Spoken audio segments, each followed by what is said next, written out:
My father-in-law misbehaved at his granddaughter's game, so we called him out. You're out of there! Strike 3! Hey! Hit the showers! You over there! Got it! This is a long one, and the fallout is ongoing. The nuclear winter may be in the forecast. I have to share, and I have to vent. My 46 male septuagenarian father-in-law loves going to our kids' athletic events. Football, soccer, baseball, softball, everything. The kids are great athletes, and the games are a lot of fun. And by the way, this comes from user Dookie Shoe on the r/OK Storytime subreddit. So, father-in-law fits the stereotypical boomer profile. He's white, Catholic, and Republicans are good and Democrats are bad, blah, blah, blah. Fox News talking points are gospel, and nothing that runs contrary to his beliefs has any merit, no matter how practical or logical. We live a few blocks from he and mother-in-law. We see them regularly, and my mother-in-law is my wife's, who is 40, best girlfriend. Mother-in-law comes over to the house several times a week. Rare is a day these two women don't speak at least once. They have a great relationship. I get frustrated with father-in-law, even as a guy that doesn't get upset about politics, but I love and support wife, and it's important to her that we have a good relationship with her mom and dad. Wife and I say to each other, man, he can be a ding-a-ling sometimes, but we want him in our lives and in our children's lives. We have our own flaws and understand that family can be frustrating, and that door swings both ways. Love that. Look at that. That was pretty intelligent. I was thinking like, ooh, is this going to be bashing? Is this just going to be a bash session? But that seemed pretty thoughtful. Yeah. Of like, yeah,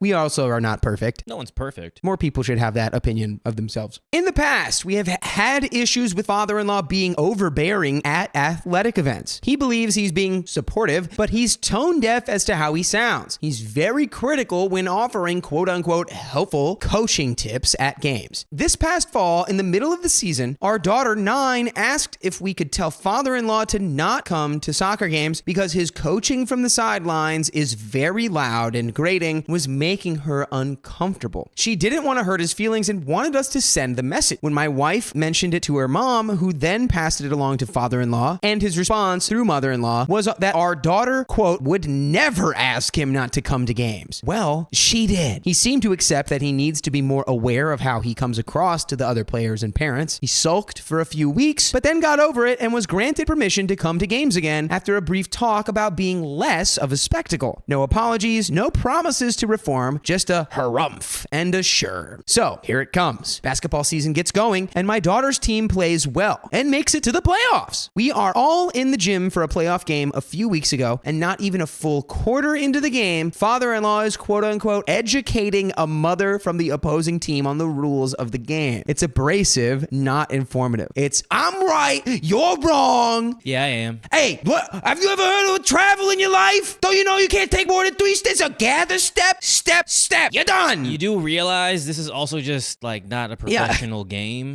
You realize this is youth athletics? There's always that one guy, and this is that one guy. The stakes are literally almost as low as possible. Everyone gets a trophy. I mean, you know, the 9-year-old league playoffs, pretty serious. This is going to be his make or break to the NBA. So he knows that he's being argumentative, and he's happy to prove to anyone in earshot about how right he is. Things get to the point where the mother is moving seats to put some distance between her and father-in-law. I tap my wife to take her attention away from our daughter playing to let her know that there's a situation. She's sitting on the other side of our group, and the noise in the gym is masking the increasing volume of the interaction. Why did I bring it to my wife's attention instead of addressing it myself? Because I have had interactions with father-in-law about this and other subjects, and my first inclination would be to tell him to STFU at a volume and tone that would startle adults. As that would not be the best approach to diffuse the situation, my thought was that his grown adult daughter may have more success. We're looking to put water on the brush fire, not napalm. Oh, that's topical. She walks where he is and politely asks him to let it go, and then comes back to sit. A few moments later, not even a full minute, father-in-law is back to educating, quote-unquote, the other mother. Oh my God, he's mansplaining. Okay, just shut up, dude. Honestly, Just shut up. The 9-year-olds are playing. Watch your granddaughter. Yeah, and I guarantee you the granddaughter's like, why is grandpa? Oh, that's not my you're grandpa. impacting her play, granddad. Anyway, so wife gets up and asks him again, more sternly, to knock it off, and then returns to her seat. Parents from both teams are looking over to see what the commotion is, and it's clear to everyone what's happening. Less than a minute later, he's back at it. Wife goes over again and tells him to stop talking. Father-in-law says, "No, I will not." Now you're the entertainment for everyone. Yeah. Congratulations, you're both fools. I think now is the time you go, yeah, get him out of here. Yeah, you're this is going to be, I hope you realize this is actually going to be a traumatic experience for anyone who's related to not just the father-in-law or the granddad, but also the mom. Whoever's mom that is, you're just making a scene and you're just embarrassing your children and your family now. Yeah. So for some reason, this rocked me for two reasons. One, I had never heard him speak to his daughter like that. And two, I was floored by the lack of respect for his daughter and mother to 5 of his grandchildren. Maybe I had been blind to it before, but it was so clear that he would walk over her if his ego was threatened. I was equally enraged and sad. I had had enough. I lean over, make eye contact with him, and loud enough to be heard over the basketball game, I say, "Shut your mouth." I'm surprised the F word didn't make it in there. He stops talking, doesn't say a word for the rest of the game. And when the game is over, he leaves without a goodbye or congratulations to my daughter for the win. Wife and I know there's going to be blowback and that I'm going to be the bad guy in father-in-law's narrative. I'm okay with that. I can be the a-hole in this fictional story. My ego will survive. Wife and I know what happened, and I want father-in-law to know that I'll stand up to anyone that disrespects his daughter, even him. What I'm not okay with is father-in-law's treatment of his daughter. I suggest to wife that if father-in-law is ever to come to another game, 3 things need to happen. Number 1, father-in-law apologizes to her. Number 2, father-in-law will behave at all functions. And number 3, father-in-law agrees that if anyone ever asks him to stop, he will do so immediately. Strangers, coaches, or referees. The next day, my wife gets a call from mother-in-law to announce father-in-law's decision on what our quote-unquote punishment will be. He will not come to our house if I'm there, no events where I am present, and he will not be attending Easter Sunday brunch with us. Boo-hoo! You got put in your place, old man. Yeah, it honestly... How many times we gotta teach you this lesson, old man? It's just like, come on. And now his ego's so bruised. He's like, no, I'm the bigger man. I'm not going to do that. That's their punishment. Yeah, the pathetic thing is he's not even considering his own granddaughter or any of his grandchildren in any of this. He's a very self-centered guy. Yeah.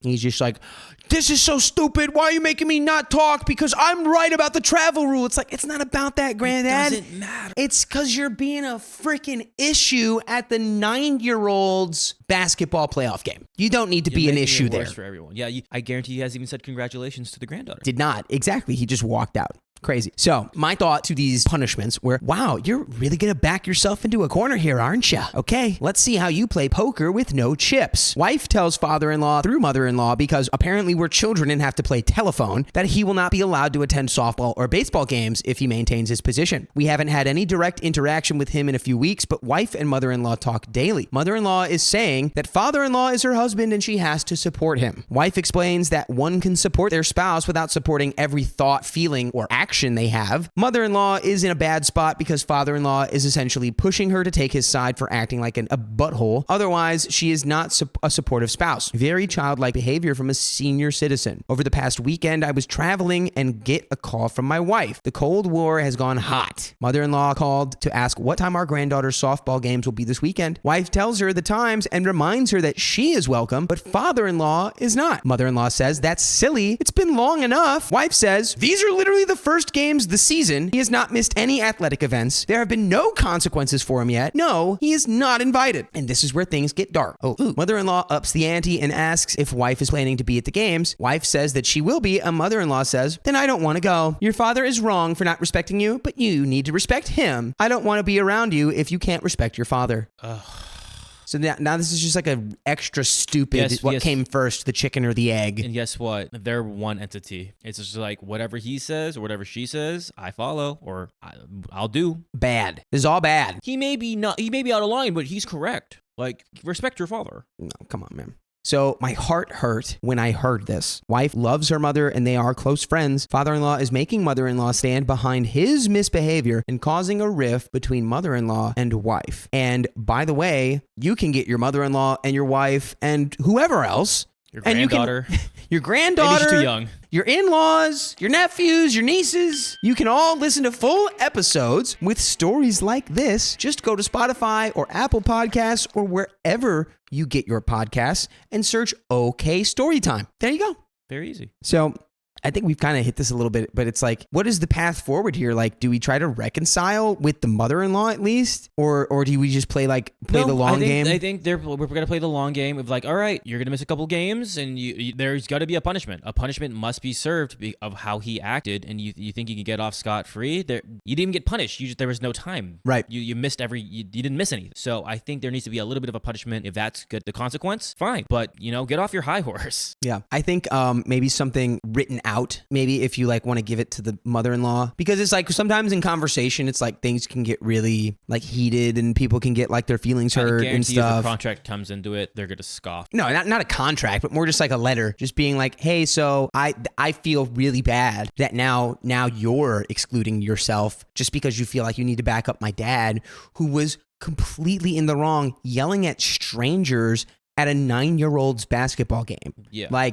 And the only reason he's upset is because he got told he got put in his place. Yeah, and he could like, I don't have a place. I'm above everything. Right. I'm so right. You're wrong. You can feel however you want to feel about me and dad not getting along, but for God's sake, like don't have our relationship get messed up because of this. So let's see how this goes. Wife says that she's hurt by mother-in-law, but if she wants to hurt feelings, then wife will play along. Oh, that doesn't sound good. Wife says there will be no contact with our families. Mother-in-law says, you're not going to keep the grandchildren from us, are you? Wife says, yes. And that's where things stand as of today. I am not sure how this will play out, but I believe father-in-law is about to learn how truly feckless he is. Ooh, and that's the end of the story. I think we figured out the best one, which is that you got to have the family's powwow. Family sit down. Everyone sits down. I think there does need to be a time of just like separation, have some low contact, give it maybe half the season, just because like let things simmer a little bit, let things settle down, and then go into it. Or like, hey, your granddaughter wants you to come to the games, or your grandchildren want to see you. But like there is like we need to hash things out. If things can't be hashed out, then you're not coming to these games. I don't know if I agree on the wait. I think you need to get in front of this. Well, I think the longer you wait, the messier this gets. I would say just give it a couple games at least, or something like that, because like this is like very fresh off the stove, especially with mother-in-law getting into this. You're like, okay, this is very, very fresh. Give it some time, just a little bit of time, just to let it like cool down, just a little bit. Yeah, I suppose.